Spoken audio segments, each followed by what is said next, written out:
Good evening, everyone. Brian Neubert here from goldenblack.com, live in Lion Tree Arena here at Cal San Diego, following Purdue's 80-78 win over Ole Miss here in the championship game of the Rady Children's Invitational. This is your goldenblack.com rap video. It is brought to you by our friends at the Purdue Club Hotel, whose location in San Diego remains under construction, apparently. We thank them, as always, for their support. I'm going to make this relatively quick because I want to. So Purdue goes from, Purdue's going to win this game by 25 points in the first half, to, Purdue's going to lose. Both ends of the spectrum really played out in this game. But literally moments after I posted on our message boards at goldenblack.com, this game is over when Purdue was down 7 points at 5 p.m. Once again, ball did not lie. When you're somebody like me and you write that, the powers that be of time and space reach down just to make you look stupid. And that's precisely what happened. Purdue immediately responded to being down 7 there with 5 minutes to go. They just didn't seem like they had a lot left in their tank. It looked like Ole Miss had really surged past them, and sort of their shot making, Ole Miss's shot making, had really kind of, taken this game from Purdue. I was wrong. Not the first time, won't be the last. Purdue, you got to give them a lot of credit for fighting back there and not sitting back and taking it. There were situations, too, in the last couple minutes of the game. The turnover that led to the breakaway layup that tied the game was another demoralizing moment. But for them to fight back and get stops and rebounds when they hadn't been getting stops and rebounds for quite a while showed a lot of winning quality, a lot of winning substance. And this is a really, really talented and experienced Purdue team with 3 outstanding players and a bunch of really promising players around them. But they have also shown that they can grind. They can also show that effort and energy and little stuff and just getting grimy, for lack of a better term, as the term coaches are starting to say way too much because it's gross. They can win that way too. And I think for that reason, this wasn't a great field out here at this event. This wasn't Maui. This wasn't PK85. This wasn't the Hall of Fame the year before that. This was Purdue, BYU, NC State, which isn't very good, and this solid Ole Miss team. But the significance here wasn't Purdue punching up. It was in Purdue really, really showing another layer of winning basketball qualities that got them through these games. They've really, really played harder than NC State. Even if they probably didn't have to beat NC State. But they really, really delivered at the right time against Ole Miss here by playing really hard, by being really active, really energetic, really physical, and earning a really, really hard-fought win that easily could have gone the other way. And I think a lot of that winning substance, was a known commodity or quantity, whichever you prefer. I go both ways. I think it's known commodity. A lot of people say known quantity. Whatever. Whichever one you subscribe to. I think a lot of those known things were already known obviously, in Braden Smith, Fletcher Lawyer, and Trey Kaufman-Renn. But where this is really coming out, and what is really completing this team, is what you've seen here from Miles Colvin and Camden Heide. Those two guys' developments into more complete players was one of the untapped resources on this team coming into the season. And I'm probably speaking too slowly again. Miles Colvin, I don't even recognize this player. This is not what he was prior to this season. Last season, now I walk a fine line with this because I want to say very, very positive things about Miles Colvin because he deserves it. Obviously, you all see what's going on here. But to do that, I have to frame it with some things that aren't as complimentary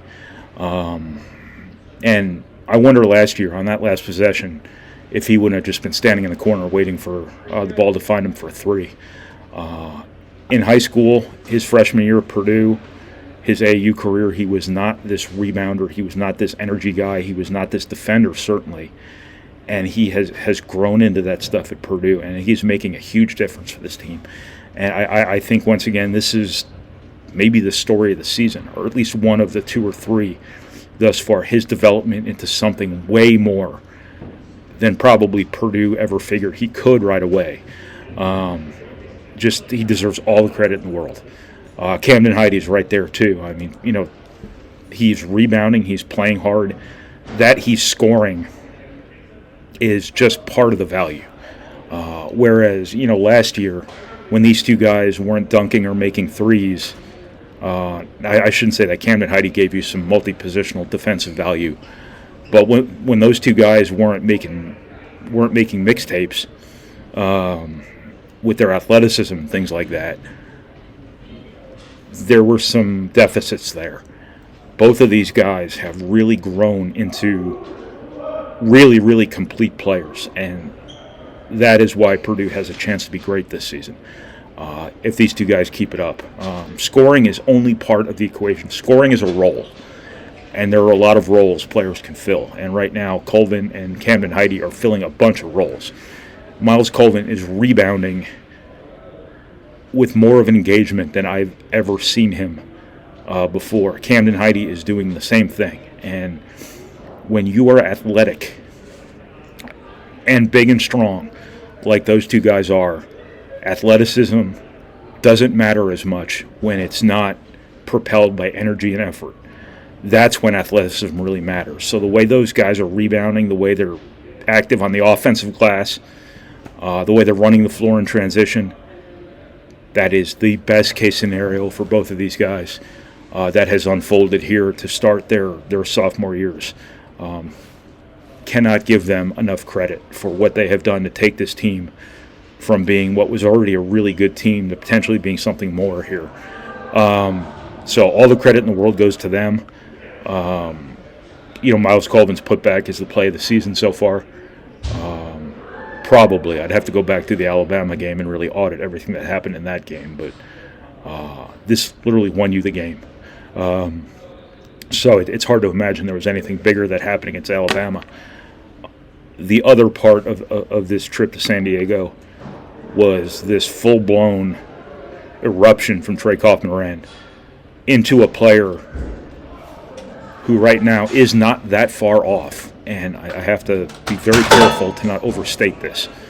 He is not that far off that level that you got from your Isaac Haas's bet. That's not the best one to go right off the bat with. Travion Williams, Zach-Edey, Caleb Swanigan, to a much lesser extent, A.J. Hammonds, Isaac Haas, right at the bottom of that spectrum probably, because he had so many other guys on his team. But in terms of that alpha, that guy in the middle that you can always get the ball to, always play through, who is going to really, really impact games in a variety of ways, Trey Kaufman-Renn looked like a star here in San Diego. Much the same way that Zach-Edey 2 years ago in Portland kind of announced his presence to the world, and Braden Smith did last year in Honolulu. As I always say, Feast Week makes stars. And what Trey Kaufman-Renn did out here being the event's MVP, that was a no-brainer. Like, there was no close second. Really, really was your quote-unquote coming-out party. 25 and 13 in this game, 3 assists, 8 of 12 from the floor. He was brilliant yesterday against NC State, the game's dominant figure. But just the way he's scoring, the way he's being physical, the way his effort is really, really setting a tone for this whole team. His passing, has become a Travion Williams level passer already in his first year really as that guy who is being played through more often than not. He doesn't do the flashy stuff Travion Williams did, but he's that level of inside-out passer. And Purdue got a couple threes off it today. His passing really helped put the NC State game away yesterday with his 2 assists coming both in press break mode. And you just can't ask enough, or you can't ask for more from what you're getting from Trey Kaufman-Renn right now, aside from a little bit more evenness at the foul line. That is something that's going to, obviously be something where Purdue leaves some meat on the bone there. He's 9 of 15 in this game after drawing 10 fouls. His percentage, I don't know what his percentage is right now, but he's not going to be like an 80% guy. He can probably get to where Ross-Ade was last year if he's not there already, which is good when you draw that much contact. But there is some meat being left on the bone there, as there is with Caleb First at the rim. He's going to get opportunities at the rim. Braden Smith is going to give everyone on the floor opportunities to score. That's just the sort of special level point guard you have right now. He's going to find you. And, as Trey Kaufman-Renn draws more and more attention in the post, there's going to be opportunities there for Caleb First when he's playing next to him to get the ball 6 inches from the iron. And Purdue needs points off those possessions. Purdue is leaving some productivity out there on the table, but it is hard to argue here after this game with just the intangibles and the competitive instinct, the competitive survival instinct that Purdue showed here in this game, going from up 17 to down 7 with 5 minutes to go, and to come back and win it at the buzzer was after your last possession really went to hell. Not the one that Colvin got to put back on. The one before that, the turnover for the pick six, really went to hell. That could have easily been the story of the game had Ole Miss gone on to win this. But Ole Miss ties the game off that run out, and Purdue comes down. Miles Colvin makes the play of the season. Purdue's got to keep getting better. They've got to keep getting better defensively. They've got to do a better job against the initial dribble. I thought Ole Miss did a great job of getting Trey Kaufman-Renn into switches. Purdue switched things up a little bit, no pun intended, and started going 5 ways there in the second half. And they ended up getting whatever the St. Peter's kid's name is. I can never remember. I keep wanting to call him, his last name's Murray, Jalen Murray. I don't know why I kept calling him Wells or something. There's a Jalen Wells who plays for somebody. Anyway, they got him ISO'd on Kaufman-Renn a couple times, and I think they got 1-3 off of it. But Purdue just has to do a better job against the dribble, because most of Ole Miss's threes, and why don't they call it don't miss instead of Ole Miss? Because that's the way a lot of this game played out.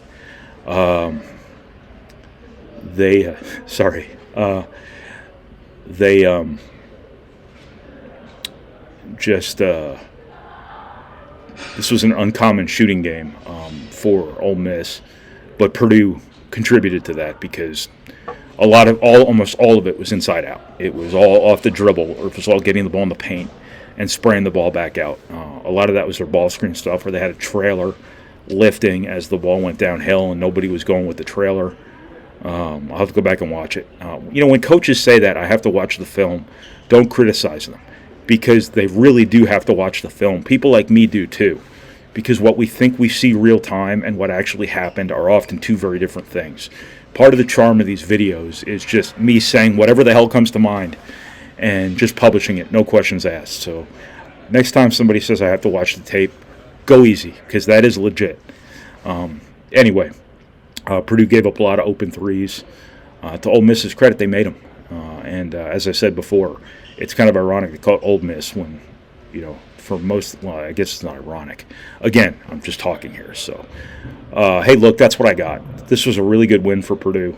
A more satisfying win, I think, than had it played out the way it looked like it was going to play out, where Purdue's up 17 points a few minutes into the game, and it looked like Purdue was going to win by 25. I think games like this are probably more likely to build character and build perspective and build context for later in the season, like we have been there before. That sort of stuff, in my experience covering basketball teams, tends to be important for togetherness, for team chemistry, for collective experience that you fall back on when stuff gets hairy later on down the season. Probably like it did for Purdue last year in the NCAA tournament at times. So I think if you gave a team a choice between winning like this and winning by 20, I think they would be smart to take it like this. And that's exactly what Purdue got here. Today, tonight, whatever time it is. I don't know what time it is. I have no idea. I don't know where I am.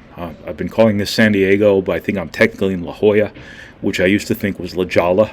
Apparently it's La Jolla. Who knew? I'm not from here. But so from Purdue's 80-78 win over Ole Miss. This is Brian Neubert from goldenblack.com. Thank you for watching. Thank you for reading. Thank you for listening. And thank you for processing our materials, however it is you process our materials. And thank you once again to the Purdue Union Club Hotel for your support. As always, I will talk to you guys again whenever it may be. I don't know when Purdue's next game is. So stay classy, San Diego.